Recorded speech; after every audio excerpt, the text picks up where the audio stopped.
The radical left knows exactly what they're doing.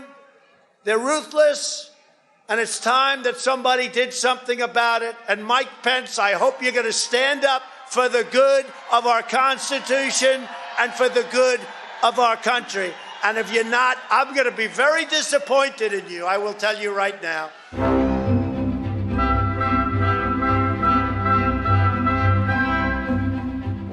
Welcome to Talking Feds, a roundtable that brings together prominent figures from government law and journalism for a dynamic discussion of the most important topics of the day. I'm Harry Littman. The January 6th committee held 2 more hearings last week, each chock-a-block with vivid details filling in harrowing fashion, episodes that we had known only from their top-line versions. At the end of the committee's detailed and dynamic presentations on The Big Lie and Hang Mike Pence, it felt as if the country has been the beleaguered heroine in a Perils of Pauline movie, with at least 2 near scrapes that each could have brought down the democracy. The committee's work to date has exceeded almost everyone's expectations, and yet it remains unclear whether the hearings have landed beyond the engaged group who already shared the committee's view of January 6th, and whether, in particular, they may be showing the way to a light at the end of the Trump tunnel. There are some indications that the devastating portraits, painted mainly by Republicans and officials in Trump's orbit, of the former president's ruthless ambition and stunning dishonesty may be peeling away a cadre of former supporters and loosening his brutal grip on the country's political life. Of course, that only raises the question of, then what? In a country in which nearly all federal elected Republican officials remain in thrall to some form of Trumpism. There was a modest but rare, indeed unprecedented in the last 25 years, breakthrough on gun legislation with a response to the mass shooting in Uvalde, Texas, that pairs mental health and school security measures with a few gun policy updates at the margins. The deal falls far short of what the country needs to address its ravaging gun problem, but it at least creates a template for bipartisan discussion going forward. To assess the impact and aftershocks of these seismic events, and especially the prospects for the hearings to help walk the country back from the cliff, I'm thrilled to welcome an awesome set of 3 of the most knowledgeable and prominent guests in the country, and they are Emily Bazelon, a staff writer at the New York Times Magazine, co-host of the popular and excellent podcast, the Slate Political Gabfest, and a lecturer and Truman Capote Fellow at Yale Law School. Her newest book is Charged: The New Movement to Transform American Prosecution and End Mass Incarceration. Before coming to the Times, Emily was a senior editor at Slate, where she co-founded the women's section XX. And she previously was a Soros Media Fellow and a law clerk in the U.S. Court of Appeals for the First Circuit. Welcome, Emily. Thanks for joining. Thanks for having me. Ezra Klein, a New York Times columnist and host of the singular podcast that gets me jealous every time I hear it, The Ezra Klein Show. He joined Opinion in 2021, and previously he was the founder, editor-in-chief, and then editor-at-large at Vox. Before that, he was a contributor at MSNBC and columnist and editor at The Washington Post, where he founded and led the Wonk blog Vertical. His first book, Why We're Polarized, was published in 2020. It's his first time on Talking Feds. We're thrilled to welcome him. Thanks very much for coming. Thank you. And Bill Kristol, the editor-at-large at The Bulwark and the founder and director of Defending Democracy Together, an organization dedicated to defending America's liberal norms, principles, and institutions. He had a rich and varied experience in government, in senior positions in the Reagan and George H.W. Bush administration, and he founded, famously, the Weekly Standard in 1995 and edited that influential magazine for over 2 decades. He's also the host of the highly regarded video series and podcast, Conversations with Bill Kristol. Man, this is a powerhouse of a podcast crew, I gotta say. Welcome back, Bill Kristol. Good to be back, Harry. All right, so the biggest event of the week for the current political landscape, but also for history, is, of course, the hearings of the January 6th Select Committee. We had two this week. It's almost hard to remember back to the first. It was the Big Lie hearing and then the Hang Mike Pence hearing. Each, it seems to me, was a tour de force that left Americans shell-shocked at how close the country came to constitutional disaster. So please offer up dissenting views if you have them. But otherwise, let's just start here. Assuming you agree, what elements of the committee's presentations have made them so effective? I'd say two things. We're talking Friday afternoon. So the hearings began, less than 8 days ago. It was Thursday night, right? Doesn't it feel longer? I mean, I think it's impressive what they've done in a week. Yeah, they were each like intense events, I think. And cumulative, really, which is often not the case in congressional hearings, which are sort of scattershot and don't build on one another. And for me, the big story, I guess, would be that who knows how many actual voters' minds have changed and all that. But leaving that aside for a minute, I'd say the consensus among the people who are following it, and not so sympathetic to Trump, but whatever, was that Trump had behaved horribly, dereliction of duty, total recklessness and incitement of the mob, irresponsibility, etc.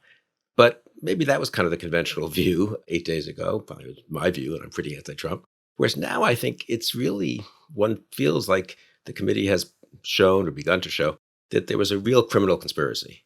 And that's different, right? I think we're beyond sort of that he was reckless, irresponsible, maybe deserved to be impeached and convicted. It was surrounded by people who should not have been in high levels of government, et cetera, et cetera, et cetera, did all kinds of inappropriate things. And I do think now the committee has done a very good job of making it more serious isn't quite the right word, but making clear that there was a plan, a little haphazard, but a series of plans, a concerted effort from November 3rd on to January 6th. My worry about the hearings going in a little bit was the focus has been on January 6th, understandably, because of the drama and the horror of the day, and not enough focus on the fact that from November 3rd to January 6th, or really before November 3rd, we had a president of the United States working pretty systematically, so far as he was able, to lay the groundwork for overturning, and then overturn at different levels in different ways, state legislatures, using the Justice Department, et cetera, the results of the election.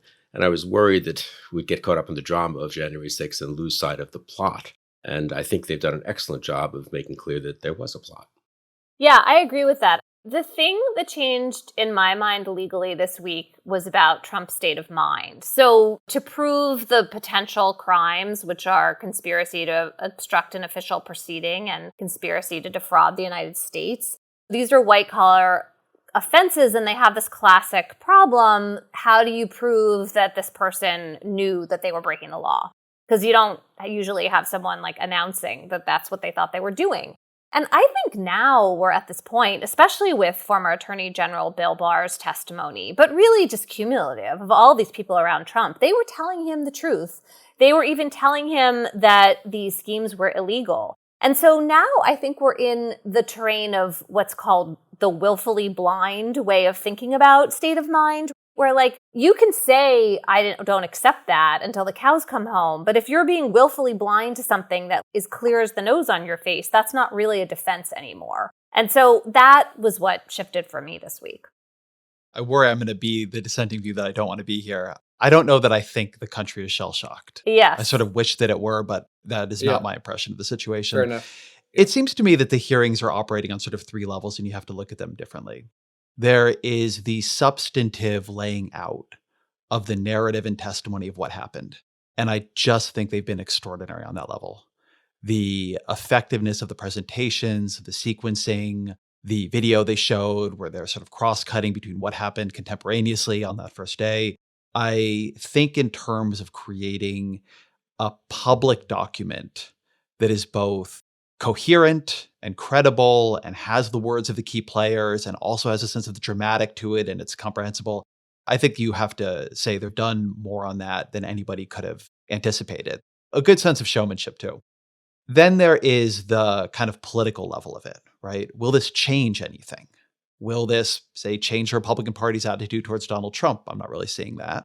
Will it change this sort of class of people we might think of as a wavering voter? Will it change players within the Republican Party, elites within the Republican Party, right?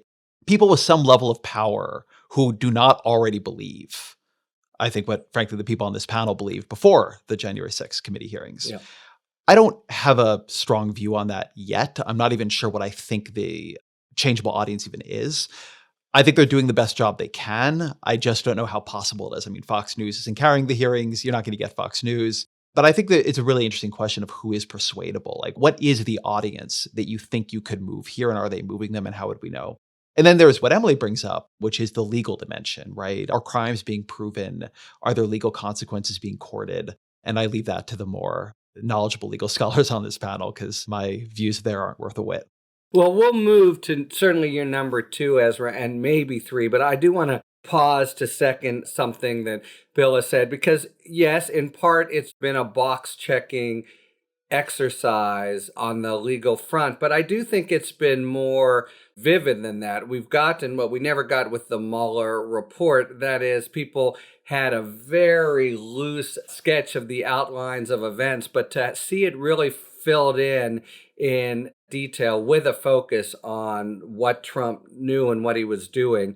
I do think it takes it from arguably boorish, for those who might have thought so, to criminal, but it also takes it from arguably boorish to so malevolent, even without the question of how we fit into the federal criminal code. A president of the United States whipping up a mob to tear the vice president limb from limb. And both with the big lie and the Pence story, we got this very interesting gloss that basically no grown-up in the room among his senior advisors, and they did a very good job, I think, of presenting it through Bill Barr and other Republicans, was endorsing either of these notions. They were both factually the big lie and legally the Eastman plot, completely bankrupt, and the people who were had just crawled out of the woodwork from far away, and Trump had latched onto them and exploited their ambition.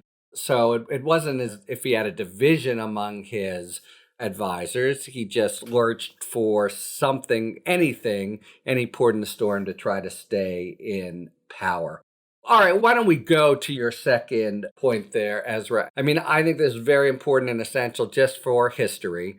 But yeah, what are the prospects, and we're shooting in the dark, of course, but for enough of an erosion among the 60% or whatever Republicans who believe in the big lie that these hearings essentially spell the end of at least Trump, if not Trumpism's, influences the dominant player in American politics. I've talked to a lot of people about that, who are my very few remaining Republican friends, but I have ex-Republican friends who still are in touch with big shot Republicans. So I guess I have maybe a tiny bit of insight. First of all, you could have lost a lot of money in the last 6 years betting against Trump remaining dominant, including on like January 7th, a year and a half ago, when it seemed like finally maybe the spell would be broken. So I don't want to at all pretend that we know or overstate it. I think the base is the base. I doubt if it affects anything there. Is that base 60%? Is it 40% of the party really, or just diehard, unmovable? Hard to know, honestly. There is a very important swath of Republicans, Trump acquiescent, Trump enabling, not crazy about him, but he delivered a lot. They certainly voted for him again. They supported him again, but not the enthusiasts. A little nervous after January 6th, maybe reaccommodating, though, over the last year. Things seem okay for the Republicans in 2022 after all. They can live with Trump. I think some of them look at this and say, I don't know, is this maybe 2024? Can't we have this? I mean, these people I don't care for either, but can't we have DeSantis? Can't we have, I don't know, whoever else, 10 other people like that who would fit the sort of Trump adjacent category. And I do think there are a lot of donors. There are a lot of business types and lawyers. If you're a Republican lawyer of a certain age, you look at Greg Jacob and you think, well, that's kind of me, a conservative lawyer, got a job in government, served the Trump administration, served Mike Pence. He's not some one of those rhino squishes, anti-Trump, never Trump lunatics. And he seemed like he was sincerely shocked and appalled. And I don't know, maybe that's not so good. If you're a businessman at the country club, you're a CEO or something, I don't know, vice president of some big corporation. What do I know about this? But I'll just make this up. And you're thinking, I don't know, if my general counsel told me, the equivalent of Barr, that I couldn't do something, and the other attorneys we use who are more flamboyant, the M&A attorneys, they also said, I don't think this thing is really right. And my family attorney said, maybe not. And I went looking online and finally found some guy who says it's okay. You can't do that, right? So I think there's a certain slice of Republican types who will be moved over from more Trump acquiescent to more Trump nervous. Now, whether that sticks, whether that matters, whether when Trump runs and gets 53% of the vote anyway, they don't all promptly come back home, that would be what the last 6 years has suggested. That's all entirely possible. But I think for now, some erosion among a certain type of important, though, people who have been more acquiescent to Trump than one might have expected, maybe there's some erosion there. I don't know. To the extent that Trumpists, many of them are motivated not necessarily by love of Trump, but by animosity toward the liberal elites. It's been very effective and wise for them, starting with Bill Barr, to basically be making the case through all, I think you could basically say, establishment Republicans, the kind of team normal versus team crazy theme. When I talk to Trump-friendly Republicans, the thing I hear nowadays, and the place where I think the hearings hurt him on the margin, is that you go back to 2016 and Donald Trump. And I don't think he had a lot of the people we're talking about here then either, like the people who have a family council and run a corporation. And, those weren't Trump's people. But Trump was newness. Maybe you didn't like the Republican Party. Maybe you thought things need to be shook up. And the thing that he is now is baggage. And I do hear this from a lot of Republicans who are friendly to him and don't like people like me, which is a sense of him being sort of your, a little bit crazy grandpa now. And so you actually may still like what he stands for. You want the direction he took the party in to keep going, but you just want somebody now who you're not endlessly relitigating January 6th. And what did he say to whom when, and Truth Social, and the Ukraine thing. In many ways, I think Trump has been hurt much worse by Putin invading Ukraine than by anything happening in these hearings. I think he's much more vulnerable on that set of issues. And at the same time, the gutting thing about trying to give an honest analysis of this is that it's a way of saying the country is a little bit fucked. And the thing that we're facing when you try to look at this straight, if you're trying to do a political analysis of it as opposed to a substantive one, is that this should all be far beyond disqualifying. The Republican Party should basically not have Donald Trump in its nominating process. And it does have the power functionally to do things like that. And nobody thinks there's any real shot of that. And it's a little bit hard to know what to say, because on some level, I feel like if you take a political analysis of this, you end up almost affirming the problem you're dealing with, which is by saying, well, it looks like nobody in the Republican Party actually cares about this. And if Trump does just steamroll the primaries, they're just going to fall in line with him the way they did last time. You're almost normalizing this. And on the other hand, I don't want to sit here and give people false hope that something that should be happening isn't. But it is like this strange, to me, non-dramatic tension of the hearings, which is that in any normal world, this should be more than enough. And in the world we're in, maybe on the margin, it makes people a little bit more exhausted of Donald Trump, which gives somebody who in every other way is going to try to pretend to be Donald Trump a slightly better chance in the 2024 primary. And they will then be inheriting or coming into play with a Republican Party that has become much more fundamentally anti-small d Democratic, has many more people in power who are skeptical of elections.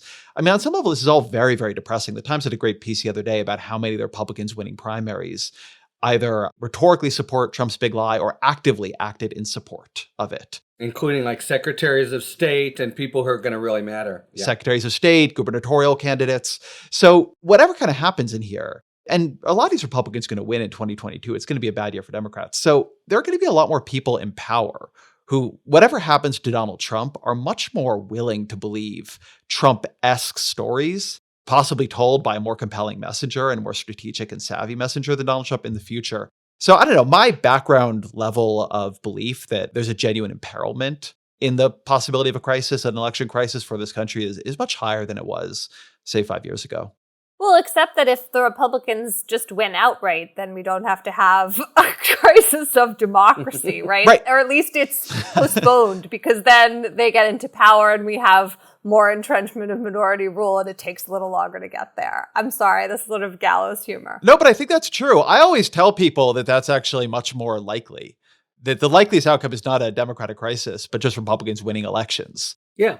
Well, look, rules is rules then. I mean, No, but that is a crisis of liberal democracy. Yes, it creates a different kind of crisis now. Right. But let's stick with the part for a second. You made the point, it's an actual illuminating hearing. Why is that? Because after 5 years of every hearing being these ridiculous food fights where Republicans take their turn and for 5 minutes talk about, I don't know, Benghazi, you actually had a focused hearing on presentation and uncovering of facts. And basically, that's because McCarthy made the decision not to participate. I don't want to get away too much from the substance, which is what really matters for history, if nothing else. But in retrospect, was it a blunder for McCarthy, you think, to refuse to participate? And they've been really quiet, haven't tried to counter this avalanche of info. How are they attempting, or will they attempt to counter what's happening in the hearings? I mean, it would be nice if only the substance matters for history, but politics matters for history. Right. And I'm very much with Ezra, and he said better than I have. When I've sputtered about this for the last 5 years, I mean, how dire the situation really is, which I very much believe. Now, having said that, one can avert a close-run disaster, and one can, by a narrow margin, fall into disaster. And so if it weakens Trump some, the one thing I do think, and I'm not sure about this, but I think this is true, I'd say these kinds of populist authoritarian movements tend not to be quite as easy to hand off from the original demagogue to the successor. We could sit here and say DeSantis is clearly smarter than, more disciplined than Trump and more focused and, maybe would be more effective. I take that point, and maybe Hawley and Tucker Carlson and Peter Thiel even more dangerous, which I also happen to believe ultimately. On the other hand, Trump, the original demagogue, has a big advantage. And you get splintering when the original guy goes, and there'll be fights and disappointments, and Marjorie Taylor Greene won't like it that DeSantis is doing this. From the point of view, going back to the 30,000 feet that Ezra was kind of talking about near the end, of liberal democracy, I kind of think weakening Trump is very important, even though I can spit out, as we all could, 8 different scenarios where we're still in terrible shape with Donald Trump not on the scene 3 or 4 years from now. What are the signals that we would see if Trump was really weakened in the Republican Party? I mean, don't we need to see elite officials moving away from him? Yeah, so I think you'd have to see DeSantis deciding to run, whether or not Trump runs, and even if Trump announces, which I don't think is out of the question, incidentally, this summer or on Labor Day, precisely to recruit to try to, in a way, freeze DeSantis, would have to see big donors, really big donors, and some state and local electeds and other, quote, influentials who had been okay with Trump explicitly endorsing, let's say DeSantis, just use him for now, against Trump, not just keeping quiet, And I think if those two things happen by the end of the year, DeSantis clearly running, real people, not just quietly murmuring, ooh, I don't know about Trump, but I can't say anything, which is their current mode. Having said all this, right now, the person I talked to most recently who's in touch with some of these donors, I said, would any of them say this now? Would any of them say next week or 3 weeks from now when the hearings end, look, I respect Trump, I'm grateful, blah, blah, blah, but I'm with someone else for 2024. And the person I was talking to said, no. But maybe that's a November, December thing. Plus, there'd be polls, I suppose. It's interesting you don't even mention Pence in this equation. So do we think he's basically a non-player on the presidential stage in 24? I think he's a little too quickly eliminated in the sense that it feels like a little like Biden in 20. One can imagine a scenario where it can't quite be Trump. DeSantis, for some reason or other, just doesn't make it. So Scott Walker, the governor who looks so strong 2 years out and isn't so strong once people get to see him more. And a certain kind of weird default back to, could we have Trump without January 6th? Well, who, leaving aside his own, believe me, problems and characteristics, who is Trump without January 6th? Sort of literally. It's Mike Pence. He went along with literally every single thing except January 6th. Yeah. Now, having said all that, there are all kinds of reasons why Pence is problematic. He's in a bizarre middle ground between the Trump loyalists, some of whom hate him, and everyone who would like a fresh start, which isn't Pence. So I think ultimately you probably end up then with some senator or some governor, not Pence. But I can sort of see a Biden-esque default to Pence in that respect. I also think that gaming out 2024 is a fun hobby, but assume that everything I'm about to say will become unbelievably wrong. I think people really underestimate at this point a split in the Trumpist wing that creates opportunities in other wings of the party to come through. Because the thing that Trump was able to do in 2016 was run functionally alone in his more or less populist right wing.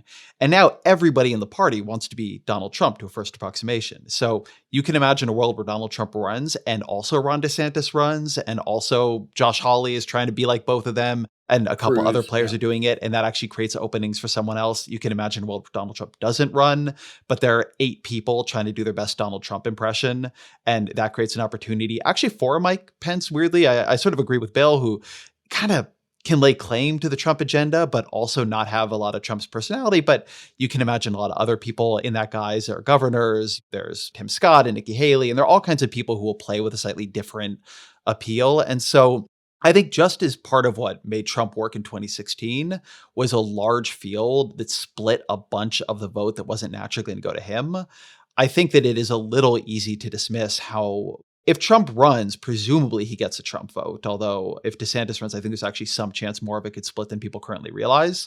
But nevertheless, if he doesn't, that's a lot of people going after the same voters. And those voters are not the entirety of the Republican Party. A lot of people wanted other things. And so, I don't know. I think the Republican primary is much more open.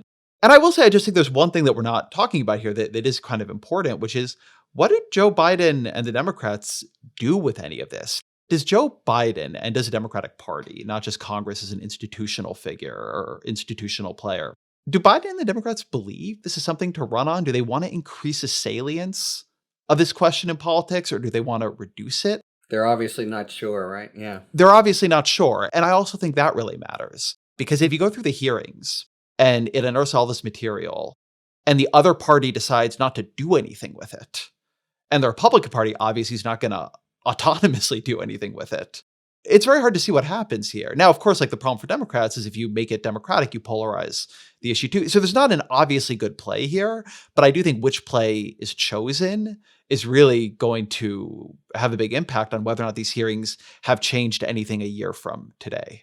And one footnote to that, and this is more of a legal thing for you guys, for Emily and Harry maybe. I mean, it really kind of matters if people are indicted, I think, and put to trial. I mean, I've said this a couple times in the last week, but maybe it's because I came to Washington in 85, to the White House in 89. So that's only 10, 15 years after Watergate. It obviously mattered that Nixon was driven from office and disgraced and couldn't run again. Totally not like Trump. I mean, couldn't in the sense that there was no interest in him running again. We had Ford and Reagan, basically, and neither, whatever you think of them, was really had that particular baggage of Nixon. But it was almost as important that the Attorney General of the United States, the White House Chief of Staff, the counsel to the White House went to jail. I mean, that's accountability, you know. I remember coming to the White House and we get these ethics briefings and no one ever said, and hopefully I didn't need it to be said to me that you shouldn't behave like H.R. Haldeman or John Dean, but, you know, it was really important that people had that sense. I mean, what happens if this gets to the political point, though, and I'm not saying this is a political call and hopefully the AG is following the law and all that, but what does it feel like a year from now? If Mark Meadows and Eastman, who's not part of the administration, but de facto was acting in a way as part, and other people, Jeffrey Clark, I guess, at Justice and others, if no one has been even brought to trial, even indicted, I think if you're a normal voter, you're not crazy to look at that and say, well, that was a huge amount of hoopla. It was unseemly and it was improper. But at the end of the day, we know what a scandal looks like. I mean, even in Iran-Contra, right? People were indicted and put on criminal trial for doing things they should not have done as a government official. And I kind of think that's a pretty important, it's not crucial now, but a year from now, how it feels, I think would be pretty affected by that. I also agree that that's really important. And then some other considerations come to mind. So if we think that Trump, and this seems like the lesson of the hearing, was really at the center of these efforts to defraud the United States, effectively to reverse their election, then how could it be that it would be Eastman or a lower level Justice Department official or even Mark Meadows who is indicted? Then it would need to be Trump who's indicted. And that's a big deal. It's a big deal for Biden's attorney general to charge the former president of the United States with crimes, which, by the way, are going to be crimes that Americans are going to be defraud the what? Obstruct the what? They don't trip off the tongue. I keep having to remind myself what crimes we're even talking about. And I don't mean to minimize the nature of the offense at all, because preventing the orderly transfer of power is crucial to democracy. But there is going to be this set of questions about what it means for the country. And I find this to be almost the hardest thing of all about Trump's legacy right now. He has put the country in a position where we get to choose between indicting a former president, which is normally something that happens in a banana republic, and not indicting a former presidency, which is to not defend democracy and not take exactly the steps toward accountability, Bill, that you just laid out that are so crucial. And I am finding myself moving toward the latter position seeming more important, but with a lot of trepidation, because you can't really separate the legal choices from the political ones here. Merrick Garland has to think about whether the country really gets this. The Fox News viewers, as well as the people who, Harry, you're hoping are shell-shocked. And this is really tricky stuff. Emily, I have a question that you might know that I don't. Doubtful. Which is, you said a second ago that, because I've been thinking about the same thing, this idea that to indict a former president would be Banana Republic-y. And I feel the same way, like intuitively. And then I look around the world, right? Something like the last five Italy. South Korean prime ministers have been indicted for corruption or something. In Israel, this happens all the time. I'm half Brazilian, so I pay a lot of attention to Brazilian politics. Happens all the time there. The French do this. This is something that in other countries happens. And people are like, well, we're a banana republic now. In fact, it seems to me to be more the idea that we're a rule-abiding country now. And in America, I think we have a real political culture that, fully irrespective of the laws being broken, believes that simply to cross the line of indicting a former president for anything, for any reason, would seem like such a partisan breach and open the door to so much ricochet prosecuting that we would, cross the Rubicon we couldn't uncross and we'd collapse. But other countries don't seem to. And I'm curious if you have a view on why our legal political culture has evolved that way. Because you're right that it's a political legal question, but not everybody solves it the way we do. Don't you think the key to that is that Ford pardoned Nixon? I mean, just in our life, my lifetime, maybe not quite yours, and memory, and that he made that judgment, and I think in good faith, that it would be too damaging and divisive. And I guess no former president had been indicted before that. So in a certain way it is, we can say, I don't disagree with you, that there's something maybe a little irrational or whatever, sort of totemic American exceptionalism about it. But it is different. And, telling Americans that, hey, you could be like Brazil, that's a little problematic too. And the president's not quite the prime minister. There are all other reasons. But I do think the Nixon pardon of Ford and the fact that 30, 40 years later, people kind of decided that was probably okay to do, But again, I think if you're going to do that, I don't know if Biden would pardon, but you've got to then prosecute someone. I think it was very important with the pardon of Nixon that Mitchell and Haldeman and all those people were held accountable. I think that's actually a really important shift, that maybe we need to be thinking about this differently. And now I'm starting to think in this perhaps irritatingly lawyerly way, though I am a lawyer that no one should ever, ever hire, about the various kinds of crimes that Trump could be accused of. Is it different to indict a president for interfering with an election under these relatively obscure federal statutes than it would be, for example, for him to face criminal charges in New York for tax fraud? Looks like it's not happening, at least not through the Manhattan DA's office. What about in Georgia, where there's a grand jury sitting hearing evidence about the pressure Trump was putting on Brad Raffensperger? That's a state. Maybe that would be easier for people to understand. Maybe I'm too worried about people understanding this. And Merrick Garland just has to get up one morning and find the fortitude to do this. The country will come along or not, but people will figure out what this crime is and they'll absorb it. And that's something that is so important for the future of democracy, that these precedents you cite in Brazil and Israel and France actually are important. And Israel, incidentally, and I think the others too, it is often financial, which people can understand, right? I mean, yes. if Netanyahu took money he shouldn't have taken, well, that's like being a CEO, whatever. Whereas this is, God knows, there are plenty of things you could get Trump on, incidentally, that are just straight out financial crimes. And in a way, it would have been better, perhaps, for that reason. But this is indicting him for something that he did as a political effort, a totally illegitimate one. So it does raise, I think, slightly trickier questions. I mean, you can argue it either way. You can say it's more important. Yeah.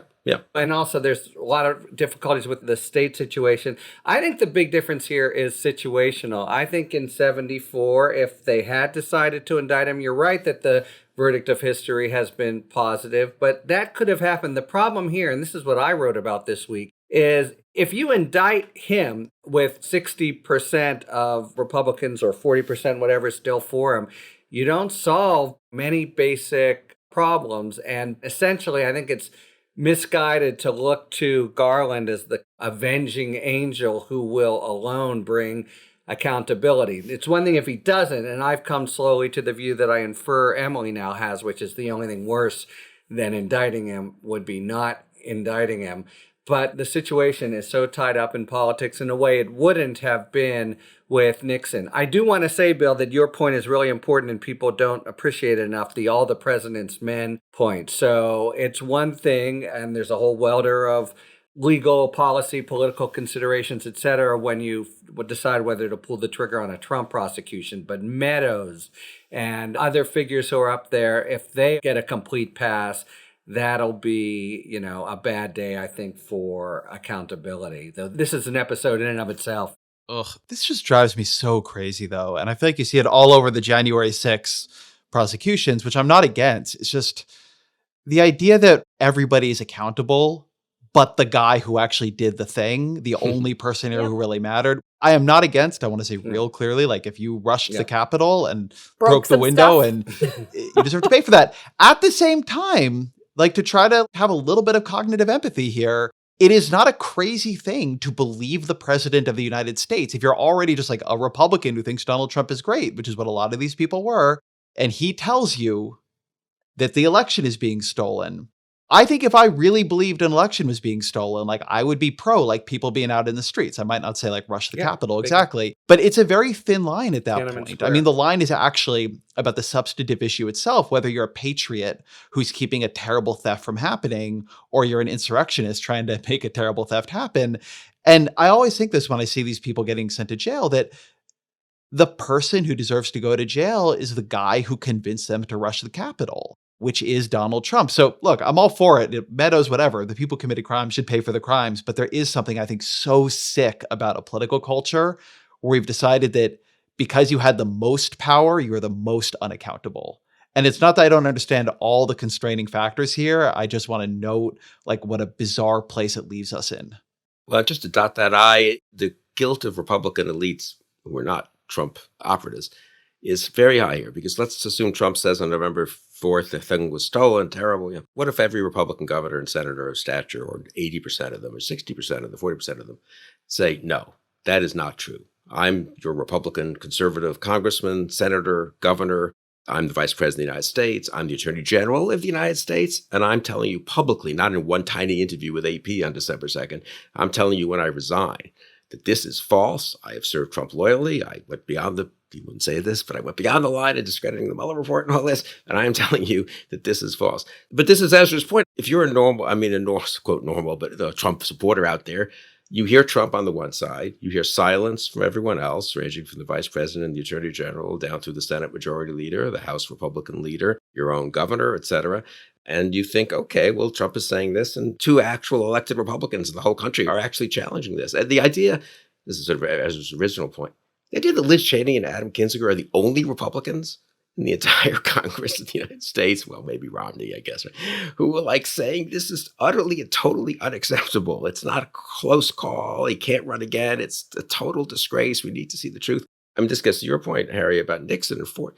By the time Nixon left, half of the Republicans in Congress were saying this. Yes. That's what it should be now. It should be 80%, but it would be normal, I would say, given party loyalty, maybe given polarization, would even increase the norm here a little, for 60% of the elected Republicans to be enabling Trump still.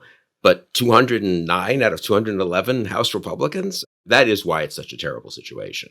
It's the Republican Party and the conservative elites that have turned a very dangerous and difficult situation of a populist demagogue being president into a truly threat to liberal democracy, I would say.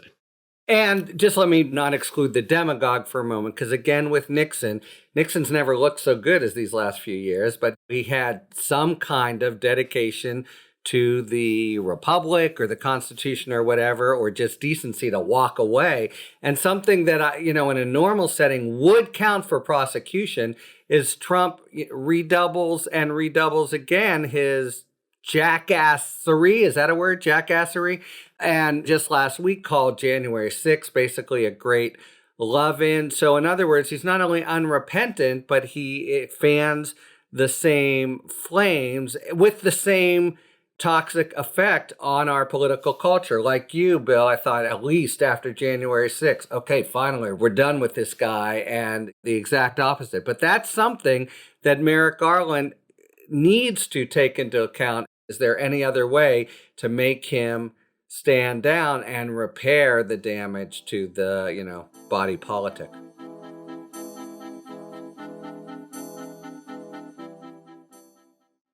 All right, it is now time for a spirited debate brought to you by our sponsor, Total Wine and More.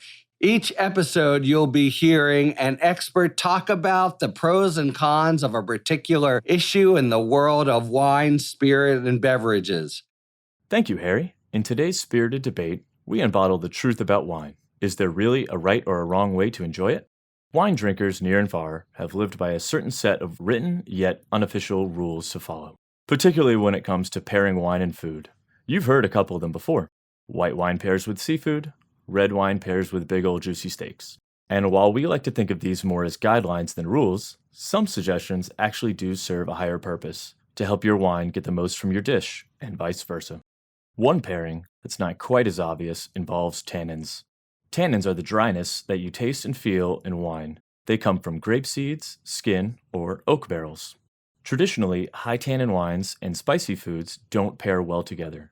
The dry components of the wine become more pronounced with spice, which makes the food itself taste even hotter than it actually is. From drinking red wine with fish to white wine with beef, we say, you do you. But there is one no-no that we wholeheartedly live by. Always, yes, always, hold your glass by the stem and not the bulb. And there are a few reasons why.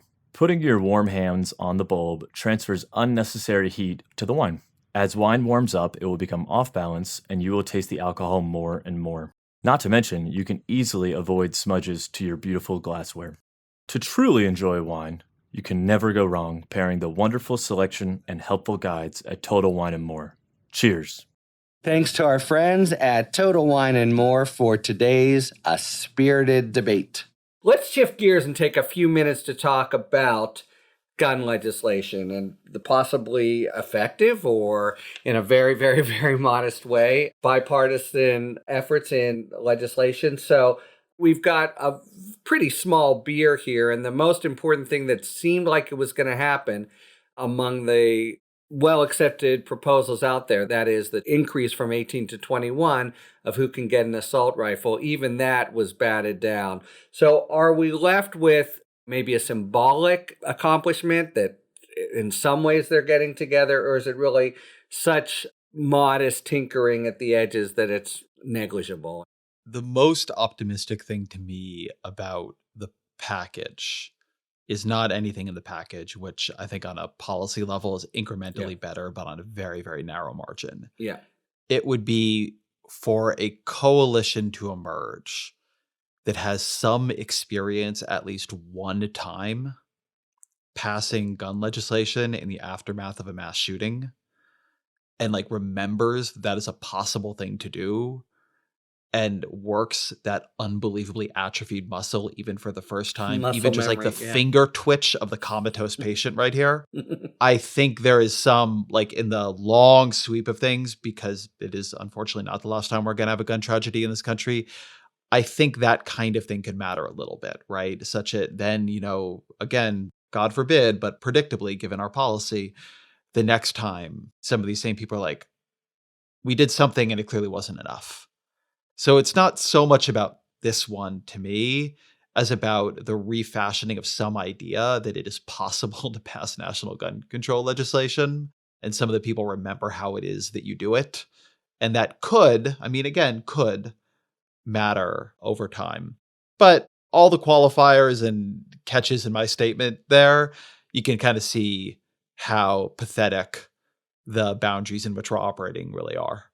I hate to do anything to puncture the least bit of optimism on this topic, but I just know that was the least bit of optimism too. I know. Technically, that is the right way to describe that. It's like a sagging balloon anyway. Hardly any air comes out, really. Yeah. You know that scene in Mary Poppins where they're all on the ceiling and someone says something depressing? We weren't even anywhere near the ceiling, and I'm about to say something depressing, which is that it does seem noteworthy, though, that 4 of the 10 Republicans who are potentially on board for this deal don't have to run for re-election. It does. So we're also seeing a lot of action on the state level. but we have twice as many guns per capita as the second country in the world and 10 times as much as most other like Western democracies. Given that fact, are the state measures with the ease with which guns can cross state lines much to look for? Can that buoy us halfway up toward the ceiling again? I mean, the most striking state measures of the last 10, 20 years have been the unbelievable liberalization. I hate to use that word, but what's the right word? Loosening, let's just say, of gun laws. And I was talking with someone from Tennessee. I was on a show in Tennessee, and I was talking with the host. I said, what are your laws, by the way? This is Tennessee, which I figured, I don't know, I'm like so old. I think of Tennessee as Lamar Alexander and Howard Baker and Nashville and Chattanooga. I don't know. It's not Mississippi. And their laws are just total, no training, no permit, 18 years old, concealed carry, open carry. Couple of places you're not allowed to take it to the Capitol and maybe into schools, but on campus, fine. I mean, I don't know. So doesn't that kind of, just as a practical matter, overwhelm whatever New York State does to tighten up somewhat reasonably, it seems like, their own laws? I mean, and then the cult of the AR-15 and stuff is, I mean, the degree of sickness we are now in my opinion, as a non-gun owner, so I'm like not representative and all that, but in gun world, combined with these laws. I remember following the gun debate when I got to Washington. I never had anything to do with it, but there were sort of semi-serious public policy questions of, does the gun control stuff really work? And there were serious policy studies on both sides somewhat. We're now so beyond that. Now it's like, you'll have to pry it out of my cold hands. What was once almost like a joke, right, is now literally the kind of policy of, I don't know how much of the country, but of almost the entire Republican Party. But I agree with those. I mean, it's anything that therefore breaks that momentum a little bit might be useful, but it's a pretty small break. And is the court going to throw out, incidentally, the 100-year-old New York law? Yeah, that's where I wanted to go to, if only for a minute. So that's, you mentioned New York State. So New York State has what would have struck a lot of people, like, say me, as reasonable. You can get it, you can conceal it, but you may have to show some just cause that you can do it. And the court, I think, seems poised to say that is an undue burden, you might say, on the right of the Second Amendment to even have to show something. So what do you think about the court's soon-to-come gloss on this? Well, I want to push back on the idea that the state and local gun safety laws don't matter, because they do matter. There's really good social science comparing, for example, my state of Connecticut, which really did tighten up restrictions after our horrible Sandy Hook tragedy, compared to states like, I think this particular study is about Missouri, which loosened restrictions, like you were saying, Bill, and you see real differences, especially in suicide rates, which are a real big percentage of gun deaths, and we do not talk about them enough. So there is something at stake in these state and local laws, and it does seem like the Supreme Court is really poised to make it much harder for states and localities to have these kinds of gun safety rules, and that is going to be a big deal. What is really going to matter is the extent of the court's ruling, because I actually think it's really hard to get the kind of permit that's at issue in this New York case. My personal view about whether that's just fine or not, forget it. The court could strike down that law and still leave some significant room for regulation. But the question of whether they're really going to do that or not, and even if in this particular case they only make a relatively modest move, I think they're going to open the door to really making it very hard, if not impossible, for states and localities to pass these laws, which is 100% different from the law we had until the Supreme Court decided we have this individual right to bear arms in the Second Amendment, which is a 2008, if I recall right, decision. And it's also a huge step from that decision, Heller, which left a lot of room for state and local laws. So this could really be a sea change. All right, fair enough. We are out of time. So we have just 30 seconds or so for our final Talking Five, where we serve up a question from a listener and we all have to answer in 5 words or fewer. Today's question: what will John Eastman say to Judge Michael Ludig, for whom he clerked, next time the two run into each other? Hey, thanks. Thanks, man. Yeah. That's 3. Yeah. Nothing. He will say nothing. 0 words. Put me on the pardon list, I guess, right? Yeah, exactly. Pardons anyone. And I'm going with, I lied, so sue me. We are, sad to say, out of time for what's been a fantastic discussion. Thank you very much to Bill, Ezra, and Emily. And thank you very much, listeners, for tuning in to Talking Feds. If you like what you've heard, please tell a friend to subscribe to us on Apple Podcasts or wherever they get their podcasts, and please take a moment to rate and review this podcast. You can also now subscribe to us on YouTube, where we'll be posting full episodes, talking books, and bonus video content. We're available on the Spectrum News app, which provides local stories, weather, and information that matter to you and your community. Download the Spectrum News app on your Apple or Android device. You can follow us on Twitter at TalkingFedsPod, and you can look to see our latest offerings on Patreon, where we post bonus discussions with national experts about special topics exclusively for supporters. Just in the last few days, we have posted a conversation with Rachel Newer about MDMA-assisted therapy to treat post-traumatic stress disorder. You can go check it out and see what else we have there and decide if you might like to subscribe. Submit your questions to questions@talkingfeds.com, whether they're for Talking 5 or general questions about the inner workings of the legal system for our sidebar segments. Thanks for tuning in. And don't worry, as long as you need answers, the feds will keep talking. Talking Feds is produced by Mal Meliez, associate producer Olivia Henriksen, sound engineering by Matt McArdle.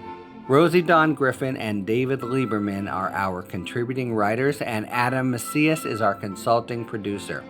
Production assistance by Rhea Cohen-Gilbert, Kalena Tano, and Emma Maynard.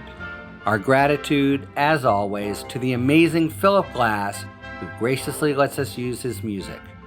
Talking Feds is a production of Delito LLC. I'm Harry Littman. Talk to you later.